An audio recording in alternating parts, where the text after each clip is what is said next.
To welcome us here today, ladies and gentlemen, may we call on our punong barangay, Honorable Marvin A. Cascalia.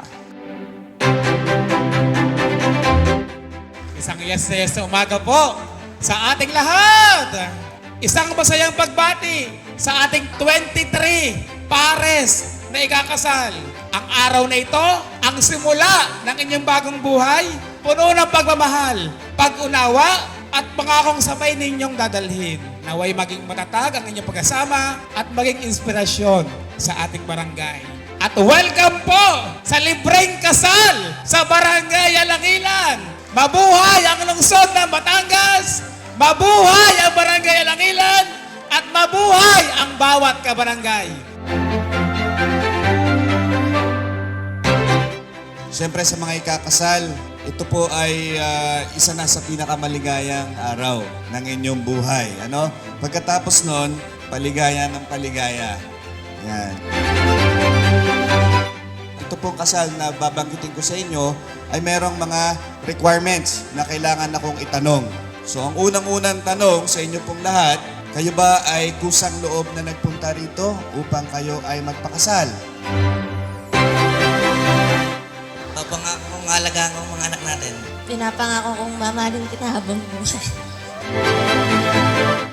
Nangangako po ako sa kanya na hindi ko naman siya mabigyan ng magandang buhay. Yan. Magandang lahi po ibibigay ko sa kanya. Yun. Sisikapin kong maging mabuting asawa sa kanya. Mahalin ka, pahalagahan ka, at itagoy ang ating pamilya. Pipiliin ka araw-araw kayo ng mga anak natin. May pangako ko po na sasama ko siya sa habang buhay, sa hirap at ginhawa. Sinubok man tayo ng mabigat na problema, inalampasan natin. Pinapangako ko sa iyo, simulat sa pool, na mamahalin kita hanggat mabubuhay ako. I promise you to love you, support you, and more asaran pa rin hanggang sa uli. Pinapangako ko na habang buhay kita mamahalin at hindi pagtataksilan kahit kailanman. Nangangako po ako na magtutulungan po kami sa hirap po. Sa hirap man o ginhawa, hindi ko pipitawan ng iyong mga kamay hanggang sa huling sandali ng aking buhay. Pagkasama kita, para akong umiinom ng bitamina. Laging lumalakas at para sumisigla. Para bang bawat ngiti mo, ako'y kinikilig talaga. Sa 12 years po naming pagsasama ay hihigitan pa po namin ng mahabang taon ang aming pagsasama. Pangakong aalagan ka habang buhay. Pagtitibayan natin ang ating pagsasama. Mamahalin kita kasama ng ating mga anak. Mamahalin kita habang buhay kasama at dalawang anak. Ikaw lang ang aking mamahalin sa hirap at ginawa ng aking mga anak. Sobrang dami na nating pinagdaanan. Hirap, lungkot, saya at kaginhawaan. Paglilingkuran kita at uunawain at syempre alagaan ko kayo ng mga bata. Mahal naman kita. Pinapangako ko sa iyo, mamahalin kita at iingatan. Mamahalin kita sa hirap at ginawa. Magiging matatag at magiging masipag sa trabaho para mabigay ang buhay na gusto niyo. Nangangako ako na susuportahan kita sa mga pangarap mo at plano mo sa buhay at para sa ating pamilya. Kaya natin pag di natin kaya tumindig at mamahalin natin ang bawat sandaling magkasama pa tayo sa mundong ito. Ipapangako ko sa kanya na mabait na asawa.